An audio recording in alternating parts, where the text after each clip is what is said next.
This half hour's big story. A government shutdown is looming in our nation's capital. And the two chambers of Congress are standing firmly against each other's plans to temporarily fund the government. The halls of the Capitol were empty Sunday night as the Senate planned to wait until today to vote on and likely reject a bill passed by the Republican-led House. The stopgap proposal would delay the Affordable Care Act by 1 year and fund the federal government through mid-December. Republican leaders have so far only passed spending bills that defund or postpone Obamacare, and President Obama has threatened to veto any changes to the Affordable Care Act. Words fail me, really, that we've got ourselves in this kind of position where we can't compromise to the point we got to shut the government down.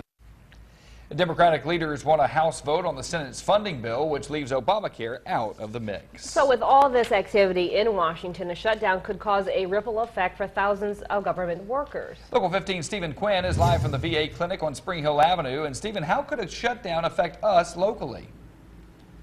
Pat, well, of course, the big question on everyone's mind is will this be avoided? And if it is not avoided, if there is a government shutdown, how it will affect people here in Mobile. As you might have mentioned, there's 800,000 federal workers overall.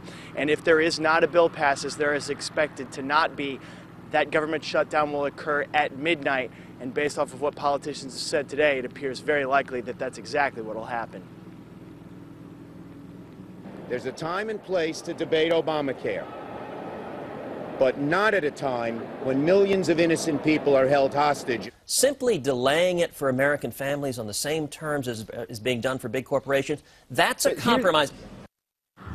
Now, Kelly, essential services such as the VA hospital behind me on the South Alabama Medical Campus will stay open, but there will be effects to some of those essential services. For instance, veterans who might be, for instance, appealing their lack of benefits, they'll have to wait for that government shutdown to end for those appeals to be heard. One constant through all of this, Kelly, you'll still have to continue to pay your taxes.